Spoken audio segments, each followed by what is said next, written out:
Welcome to another episode of DD on the Spot. As always, I'm your host, Ryan Johnson. And before we get into it with our guest here today, I'd like to remind everyone, if you enjoy this content, to please give a like and subscribe down below. I'd greatly appreciate it. We have Marissa Sampson on the podcast. She's coming to us all the way from Nova Scotia. She's our first person from that province to be on.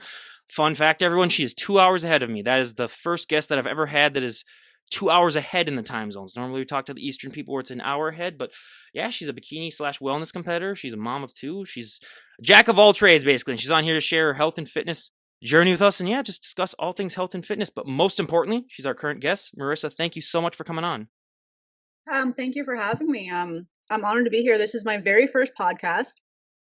Just gonna let you know, I don't have anything scripted. This is all gonna be typically just off my head. So, if I stutter, if I repeat myself, it's kind of just part of being authentic and just kind of rolling with it. So, just gonna put that out there. But I've talked to people a week out and their brains are just completely fried, so no worries at all. I have dealt with the worst of them where literally they are almost drooling, where they're just because they're just so deprived.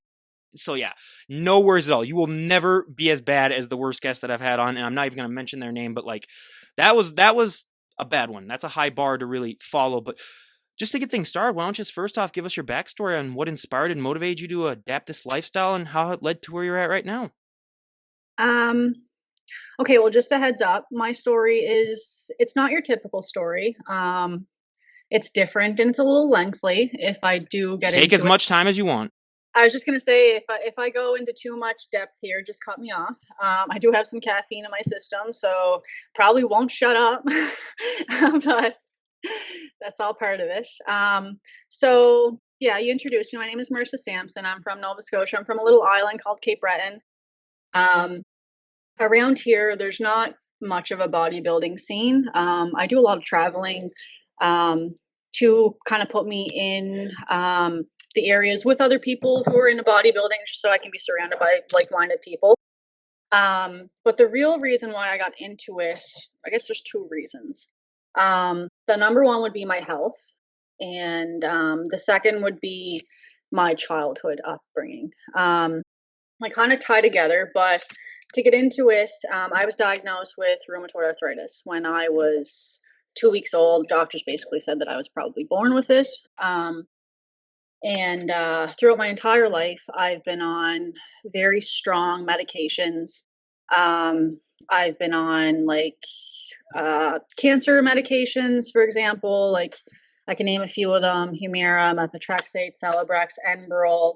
Um, a lot of different very heavy drugs, and they've, in my opinion, they've had more of a side effect on me throughout my childhood than they ever did good.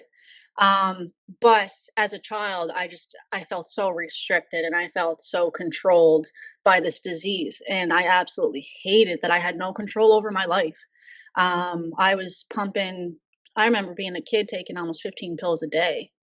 um, and these pills would like curb my hunger. Some pills I couldn't even go outside and play because I couldn't be out in the sun, because the sun would have an effect on my skin.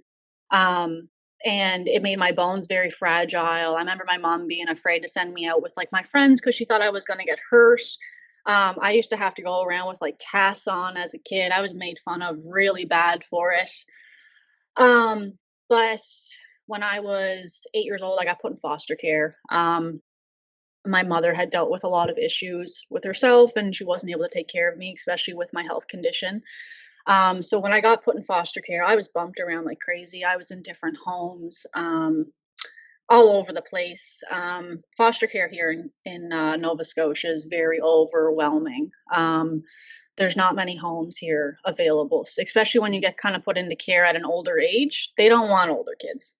So I was bumped around, and by the end of it, I ended up getting put in a couple different group homes.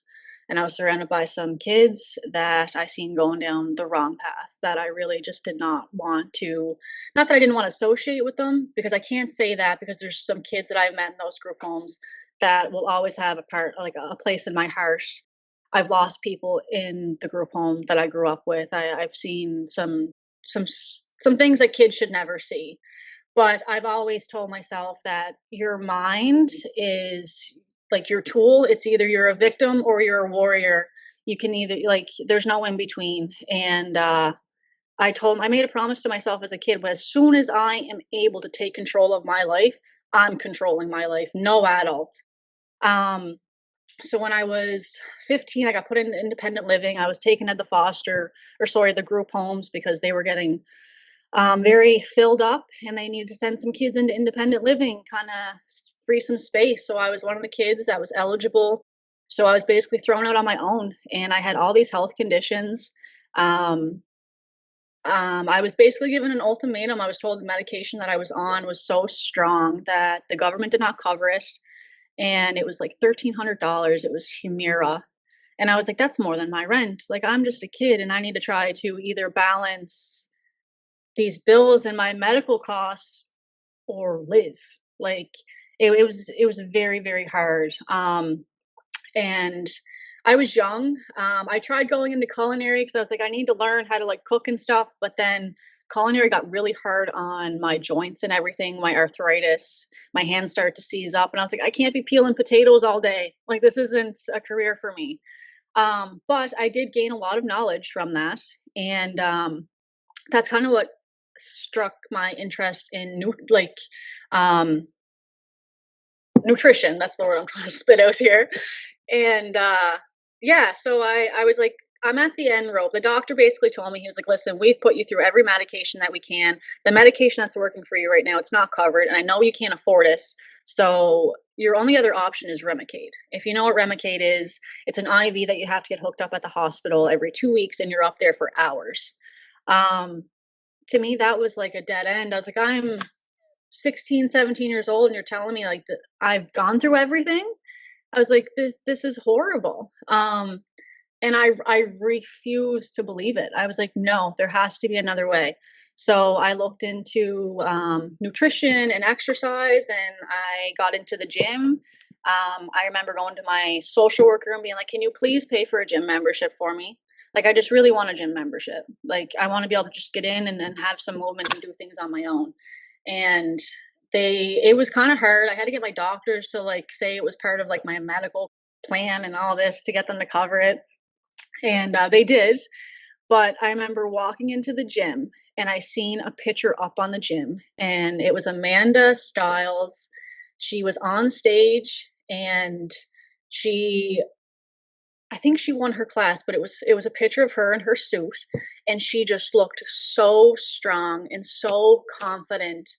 And at that point in my life, I was just so broken mentally, physically. I felt so weak. I felt like I was at a dead end. I was being told there was no hope for me. And I was like, I want to have kids. You're telling me I can't even, like, you know what I mean? So when I seen that picture, I don't even know what that did, but I remember standing there for like 3 minutes staring at it, being like, what is this? I need to know what this is. And I found out it was bodybuilding. I found out who she was. I got in contact with her, kind of learned about her story and stuff. And that's what struck my interest. And then I was like, okay, how do I get in on that? And I started working out, but just like everyone, I went through the ropes. I tried eagle lifting. I tried doing powerlifting. I realized that was horrible for my arthritis. Not a good combo right there.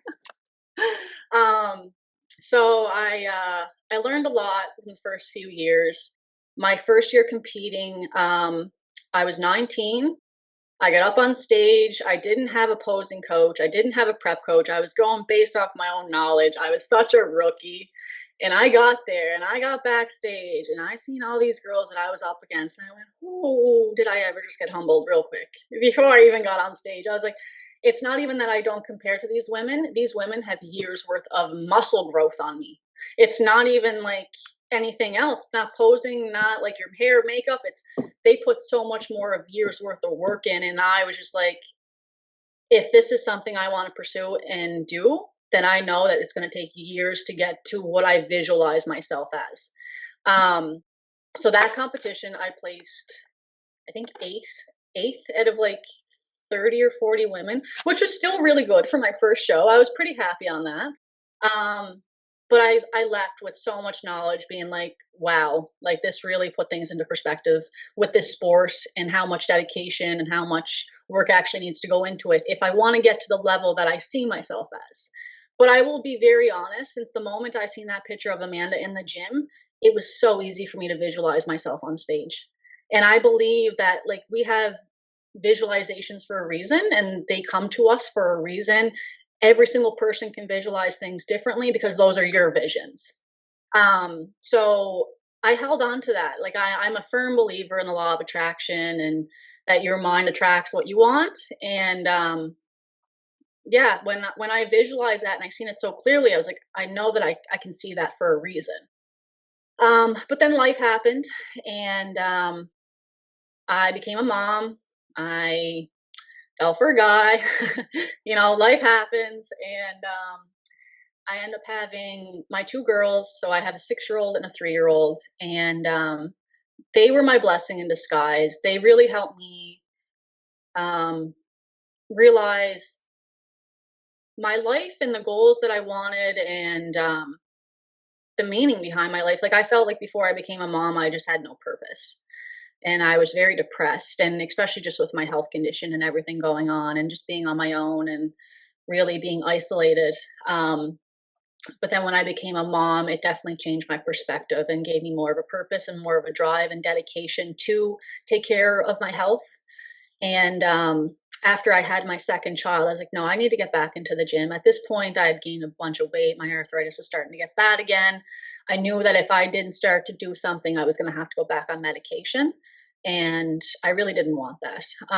So I got back into the gym and thank God for muscle memory because as soon as I got back into it, I was just like, oh, I missed this. Like it all just came back so naturally. And I fell in love with it again. And then the moment I started to do a prep again and get back into it, I fell in love with how good I felt with my arthritis and eating clean and just getting on a routine and having my body used to everything. I really seen a huge difference in my mental health and not just my physical health. And then I said, okay, I want to get back on stage, but I'm going to make sure that my next time I get on stage, I'm making a redemption and I'm going to make sure that I'm more confident than the first time I get on there. So I did a show last year that was the second show I did since my first one. It was the Newfoundland show and kind of funny, but I only planned to do a bikini. And it wasn't until I went to register that the CPA owner, Heather, had said to me, she's like, you look like you should do wellness.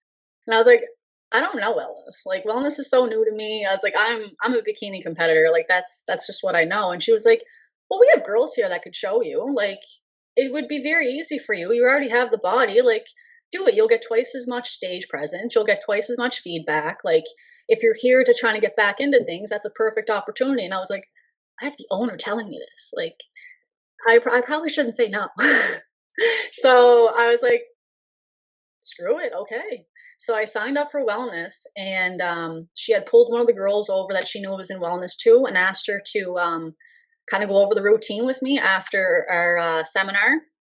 And the night before the show, I was on stage learning wellness poses for the competition for the next day. And the girl who was teaching me was actually the girl who won the overall wellness category. So that experience alone was amazing. Just to see another bodybuilder who knew she was a competitor against me, put the competition aside, get on stage and just help me and show me, the ropes and whatnot. And yeah, it's an experience I'll never forget. But I ended up waking up the next day. We did the show. I did really well. I did a lot better than I expected. I got first place in everything I competed in. I did bikini novice, bikini open, and sorry, not bikini novice. I did wellness novice, wellness open, and bikini, and I got first place in all three of them. And yeah, it got me to qualify for nationals, which is what I'm prepping for right now.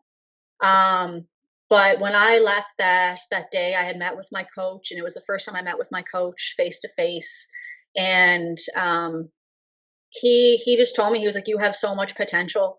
And he was like, I'm so happy to see that you were able to get here and, actually get to the show and do it, because like, you have something here. And like, I want to see you follow it. So after the show, like the next day, I'd reached out to him and I said, "All right, I want my pro card. Like that's something I wanted my entire life, and I want you to guide me to get it." He has his pro card already. Morgan McDonald is my coach, but he said, "Okay, I'm going to be straight up with you. Like you can't be doing several shows a year. You need a solid year to bulk, gain some muscle if you want to go for your pro card." So the next day after that show, that was our game plan. I was like, "All right, if this is what we're doing, this is what needs to be done to get me there, then that's how we're going to go about it." So for the last November, like 7, 8 months, we've just been dialing in and trying to make the best out of the bulk, and we're just entering my prep now. We're about to start um, the deficit and get into the stuff that you don't like, the diet and everything. And yeah, just be prepared to give it my all and go for that pro card in October. But that's kind of yeah, my a little bit of my backstory. I know I kind of touched here and there, but to kind of give you a gist, that's kind of yeah, that's what got me into it. No, absolutely. You did a great job. And that's, such an inspiring backstory. But I got to ask, first of all, what have been some of the changes that you've seen in the sport of bodybuilding from when you did your first show to now? Because, I mean, it is a completely different sport for so many aspects. Yeah, it's big time. So the first show I did, it was owned, I forget the name of the company, but it wasn't owned by who owns it now. It's owned by Heather now. And it's ran so much better now. But back then, the posing was horrible. Just a lot of the regulations and stuff. Yeah, I don't even want to comment too much on it because it's improved significantly. I'll just say that. Well, I mean, even from when I started this podcast 5 years ago, I mean, just the changes alone that have happened just in the sport in general have just been, so vast. But how exactly does rheumatoid arthritis really affect your training, and what are some ways that you do to sort of offset it? Because I'm very privileged in the fact that I don't really have that much experience with rheumatoid arthritis, so I'm kind of in the not knowledgeable area. Okay, so to kind of touch base on what rheumatoid arthritis is, it's an autoimmune disease. So it's basically your body attacking itself. And it's a very hard thing to deal with because you look at me, a lot of people wouldn't expect that I have arthritis. And you know what? That's half the battle. Like, because then some people just assume you're lying or you're making it up, or they just don't take it into consideration because they simply don't know. But I've used my arthritis as my biggest discipline. I don't let it hold me back. I try to let it motivate me. So for most people, this is a hobby. For me, this is a lifestyle because it's what's keeping me healthy. It's what's keeping me at my best for my girls at the end of the day, because I know it's almost like a snowball effect. Like if I start to slip up on my training and I start to eat crappy, then I start to feel crappy, and then I get lazy, and then the housework gets put to the side, and like everything just starts to snowball. So for me, like a routine is key when it comes to maintaining my arthritis. But the clean eating absolutely opened my eyes, because when I first moved out on my own, I was a kid. I didn't know how to cook. I was living off Mr. Noodles and Kraft Dinner and taco kits and like just whatever I could afford, honestly. So when I did a prep and I got into eating clean eating, just like real solid foods, I was like, holy crap, like I'm controlling my arthritis without even really needing to control it, just by watching what I'm eating. And I fell in love with that. Like I was like, that's awesome. This makes me feel so good.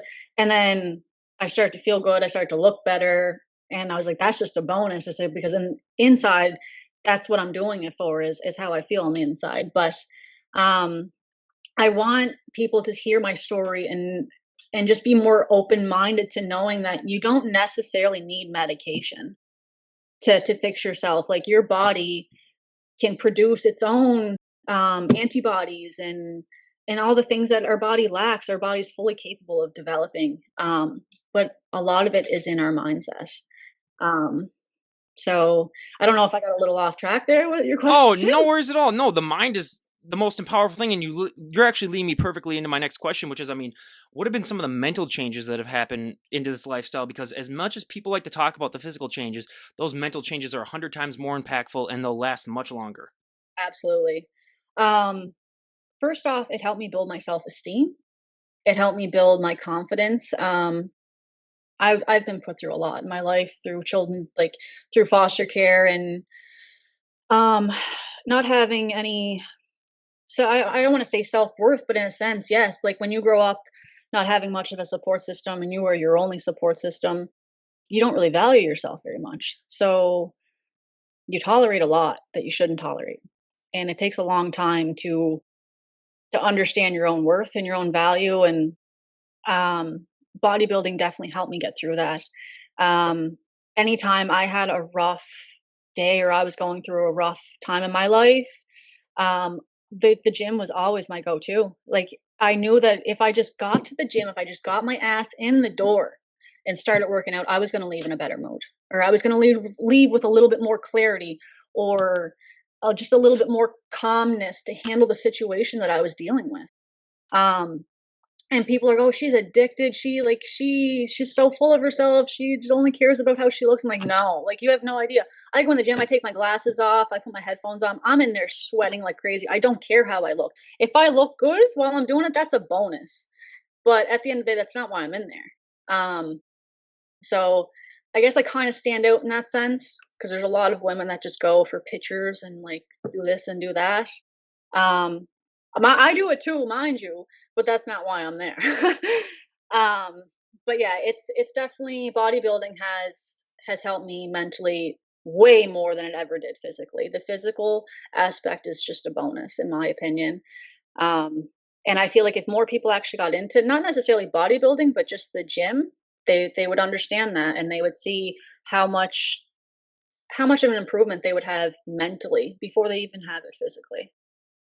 I mean, I cannot agree with you more. I just went to a music festival this last weekend for sort of a 4th of July thing, and I'm in Minnesota, which is always like one of the top two healthiest states in the entire country. And just seeing the people that were there, I mean, it's like so many people talk about how they're depressed and stuff, and then you look at them and they're just like 300 pounds, and you just want to just tell them there's a way that you can at least help in a certain way your mental health with everything. But yeah, I honestly believe that just people just need to, get in better shape now. Absolutely. But I love to play devil's advocate a little bit on this podcast. I mean, when everyone first gets started, they always have that one body part that really, really takes off that they don't have to train as much.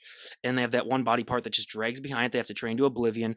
What was one body part that really took off for you? And what's been one body part that you just had to drag behind and like basically just kill yourself trying to get it to grow?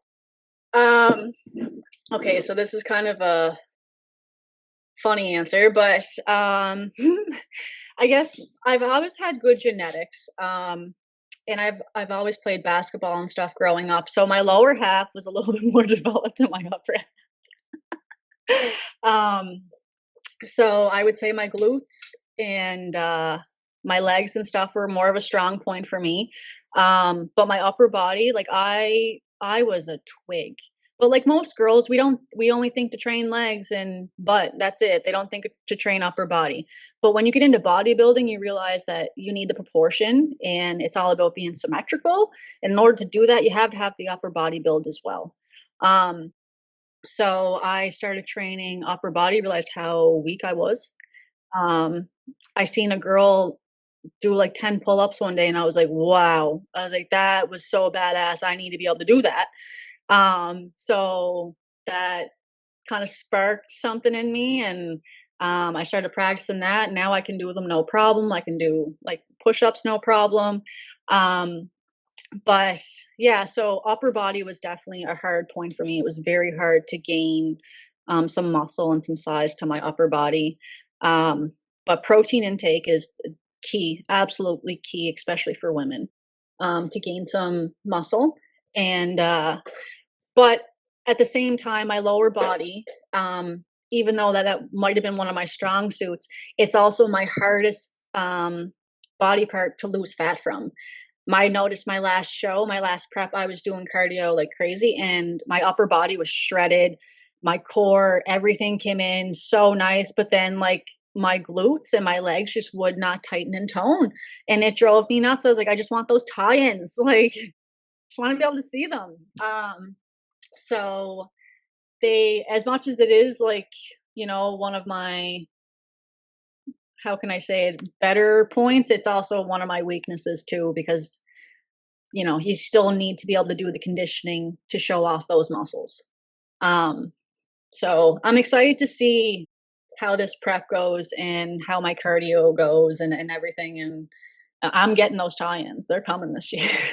How do you deal with the early parts of prep when you don't see as much change because you're putting in just as much effort as you would put in, like 7 weeks down the road when you're starting to see all those changes? How do you deal with that mentally? Because I think one thing that a lot of people struggle with when they start losing weight is that, you might go for like a week or two and you might not see that much change. And it's really hard for people to keep going. But how do you deal with the mental side of you're not going to see that much changes in the first few weeks of a prep? um, You're right. So it's definitely a big mental pull on people. And I know I see it all the time where they start their prep so freaking strong. And then they're like 2, 3 weeks out, and then you just see like their mental health go down the drain. And then all of a sudden they're backing out the show and they wasted all that money for nothing. But I mean, we're all capable of going down that road. It's whether or not you allow your brain to go down that avenue or not. And like I said, I'm a big believer in your mind is very powerful. What you think you attract. Everything happens for you, not to you. Um, so for me, I constantly try to remind myself why I'm doing it, the purpose of why I'm doing it, and my end goal. I have a vision board. I'm always looking at my vision board.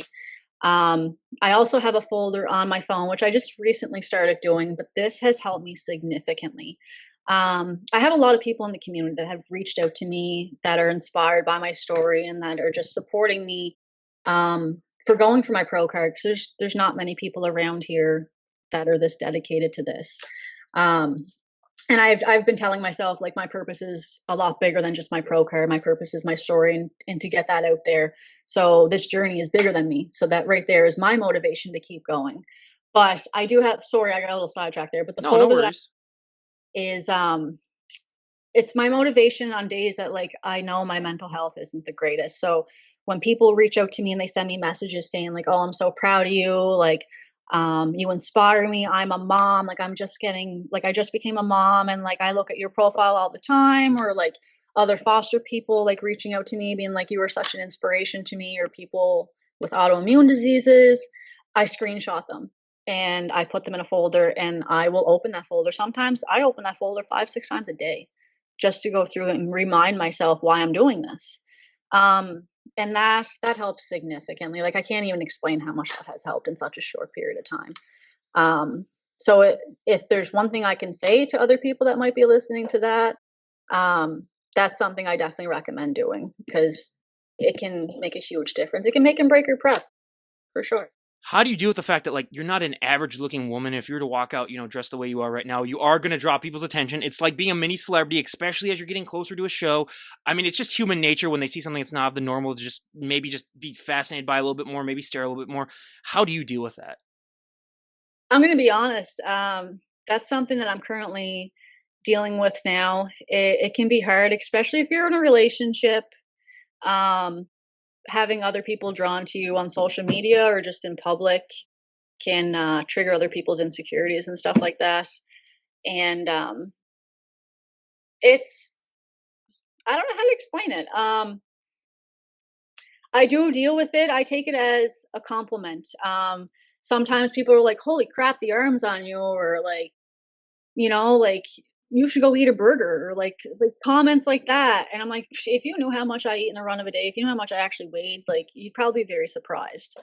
Um, my coach has me eating 6, 7 meals a day, and I'm, almost 140 pounds. Like I might be tiny, but muscle weighs more than fat.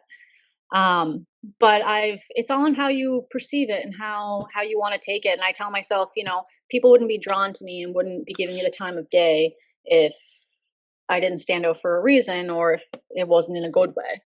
And if I'm getting people's attention over everyone else that's in the room, to me, I'm just going to take that as a good thing. Um, but again, it's just all on how you perceive it and how you want to take it. How do you balance the gym, being a mom, having a personal life, doing other things in your life? How do you balance all those things? Because to me alone, two of those three is just exhausting enough. Absolutely. So to start, I don't have a I don't have a social life. So let's just cut that out there. I take care of my kids and I train, but that's basically my life. And but that's also because I know I'm in prep right now and like my blinders are on. I cannot have any distractions. I don't want any distractions. I'm not going to do anything that's going to jeopardize throwing my prep off.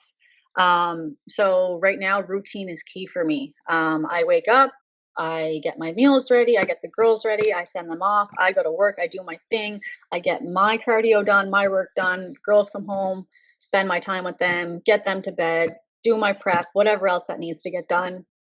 And I just stick to it. It's all about discipline. And what it really comes down to is how bad you want it. Excuse my language, but No like worries. if you really want it, you're gonna make it work and you're gonna put the effort in and you're not gonna let people distract you. And that's couldn't be any more black and white than that. Like in my opinion, like yes, I'm a mom. Yes, I have a career. Yes, I have all these other things I have to juggle, but I also don't want my dreams to die because I'm a mom either. So I'm also trying to show my daughter that you can still go after your dreams and you can still have a life and fulfilling life that you want even as a mom. And I feel like that message is so important because so many women deal with mom guilt right now. Like even today, I went to the gym and I had a girl come up to me and was like, "I feel so bad for being here. Like my daughter's with her grandmother right now." And I was like, "Why? Like you shouldn't feel bad at all. Like you need to take care of you. You can't pour from an empty cup." Um, and I kind of talked to her and she was like super happy that she talked to me and she said that I kind of put things in a different perspective for her as well. So I feel like that's very important in today's society, just to know that you can't deal with that mom guilt. You have to have a life of your own, but definitely need to time management and balance is key for sure. I mean, just finding your priorities is so hard for so many people this day and age. So once you really get that down pat, things really do open up for you. But we talk about posing on this podcast, and that for so many of the guests is the hardest thing. I'd say for the vast majority of guests, it's the hardest thing. What has your relationship been like with posing? So posing was definitely hard for me. It's still very hard for me. Um, I was a tomboy growing up. I did not have heels. I did not own any of that stuff. So first time I put heels on was probably when I started doing my first prep. And I was Bambi in heels. First off, I didn't know that I had bought the wrong shoes. So that right there was my first mistake. Um, yeah, definitely make sure you get the right size. I'm a size 5, but at the time, this was back in 2015. I don't even think they made size 5 posing shoes. I think the smallest size was a 6. So I'd gotten a 6 and just tried to make it work. And oh my God, it did not work. Yeah, I had no balance whatsoever. I remember like trying to stuff like toilet paper and stuff underneath the like spaces and everything just to try to get them to fit. Um, so that was horrible. But now that posing has developed so much and has changed so much, and there's so much free knowledge out there to learn from it. I actually just recently took on my own posing coach position so that I can teach other people how to pose. But that's also going to encourage me on how to um, master it and become better at it so that I'm also learning as I go along and I'm teaching them because I know that if I'm teaching it, I'm going to want to perfect it. And I know that that's just going to benefit me even more when it comes time for me to get on stage. But I just like, it's funny you said that because I just made this switch and made the decision to become a posing coach like days ago. So, Of the poses that you do, what is your favorite and what is your least favorite? um, so front pose is my hardest. A lot of women don't realize, but like you need to be super flexible. You need to be able to stretch really well, and it's hard to get your body in the T position when you are short. Like I'm not short, but I have like I want to say a shorter core, like torso. So for me to try to get my upper body to turn, it's harder, and it requires me to stretch a little bit more. And that wasn't something I realized until I started posing. I'm like, I'm not hitting this pose right because I'm not flexible enough. um, so that is huge. So I feel like my front pose, like, well, for bikini, your front pose can be either side, but that would be one of my weaker ones just based off of I need to stretch more. Um, and I want to say my back pose would be my strong suit, but I don't want to say that until I see my tie-ins because my last show I didn't see the tie-ins and I was not happy. I didn't even post it. I was like, no one's seeing that. I was like, I'm not happy with that. No one's seeing that. How do you deal also with the post-show blues? Because that is something that is not talked about really as much, but I mean, so many people, I shouldn't even say so many people, it's everyone that I've talked to struggles with it in a little bit. And how do you try to sort of mitigate the bad thoughts that come in people's heads and all that stuff that happens as soon as you start to gain weight back again? Um, so having a good reverse diet is absolutely key because if a lot of people they're like, "Oh, the show is done. I'm going to go stuff my face." But people don't realize that there's chemicals and stuff in the food you're eating. That's going to make you imbalanced as it is. Gut health is very important. Gut health controls your emotions as well. If you're running on no food, you're going to be angry and anxious and, all that stuff. So filling yourself with a bunch of crap is going to do the same thing, in my opinion. So having a strong reverse diet is crucial, but it's also hard to touch base on this because I know my mentality and there's like amateurs that do this just for fun and it's 10 times harder for them to come down from like post show blues. But when you are very dedicated to this sport and you know you're getting back up on stage and you know that this isn't the last show you're doing, I don't want to say you don't get post blues, but you almost get like a high of reassurance being like, okay, this is my game plan going forward. This is what I need to do. And I have this much time to do it before I get back up on stage. So I didn't really experience post show blues because it was more fuel for me to be like, okay, now I got feedback. I know what I need to work on. So this is what I'm going to be doing for the next several months. But I see that in some athletes. I see them either they're like, yeah, like this is what I'm doing going forward because I'm so dedicated to this. Or they're like, I didn't really like this. So the downfall is kind of shitty because I don't really have anything else that I'm going for. Like it was kind of just for fun, if that makes sense. So it really depends on why you're getting into it, what your goals are going forward, and how the post show blues affects you, I guess. Um, but either way, no matter what your mindset is there, whether you're doing another show or not, reverse diet is absolutely key to having a good, post show. I mean, reverse diet, yeah, you couldn't have said it more perfectly. That's the number one thing that I would tell people is that you got to make sure, because I've heard so many stories of people gain, like 40 pounds within like a couple days afterwards from just pigging out. And it's just like, you cannot really do that. So, and also to keep that mentality, that mental state again, which is vastly the most important thing in this lifestyle alone. But what is one exercise that you can't live without? And then one exercise that if you ever see it on your plan, you just want to cry? um, One exercise that I absolutely love would probably be um, hip thrusts. I love hip thrusts. I think it's just because that's one exercise that kills me. Like I know I'm dead after I do a good set of hip thrusts. But I also like torturing myself in that sense too. I like pushing myself to failure and making sure that my muscles are feeling it. Um, but then there's also exercises that I know that it's going to kill me, but I also hate doing it, and that's RDLs.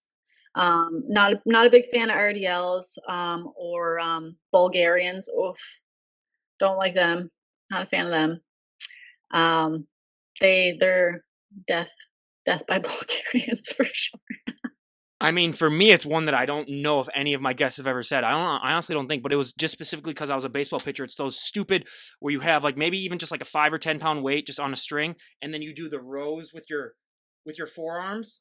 That is the biggest burn you will ever get in your entire life. I don't care what anyone says, and you just like it gets to a point where like they're just so rock solid afterwards because there's so much blood pumped in them that like they can't even like move. So you just kind of got to wait a couple of minutes just for the blood to die down. But yeah, that is by far, I mean, my least favorite. And then my favorite's got to be, I don't know. I'm a gym bro, so anything really upper body really for me really does the key for it itself. But if someone were to walk up to you and say, Marissa, we made the decision, you can change one thing about the sport of bodybuilding and everyone would go along with it, what would be one thing you'd like to see changed? And granted, you can say more than one thing because I realized the first few times I said this, people were like, oh my God, I got more than one thing. But as much as you want, but what would be some of the things that you'd like to see change about the sport?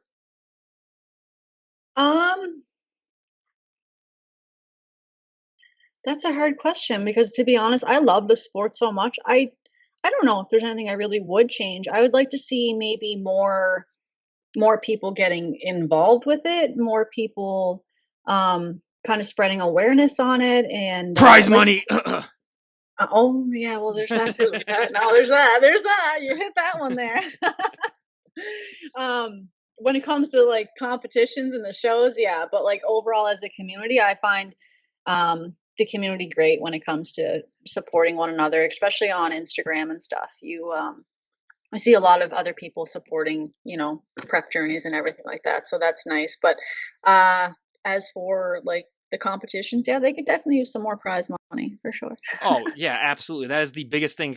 When I first learned that like 90% of the guests that I had on actually lose money every season, it's like, first of all, I thought these people were crazy enough as is, but then when you learn that they're actually paying for this, it's like, God, this is crazy. And when I say that they're crazy, I mean crazy in a good way. There's the crazy where like you got to be locked in a padded room, and then there's the crazy where you're like, hey, it's dedication and drive. It's the good kind of crazy. Like everyone always has that one crazy friend where you're like, we like them because they're a little bit, they're off camper. They're sort of the wild card, but yeah, I could not even understand, the fact that like, how are they not giving you guys more money? I won't even get started in that because it'll get myself worked up. But yeah. Yeah, especially when they make so much money off of the shows and like especially like pay-per-view and like things that they make money off of online.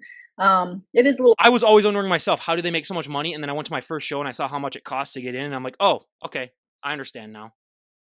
not to mention the fees that like the competitors actually have to pay to enter the show.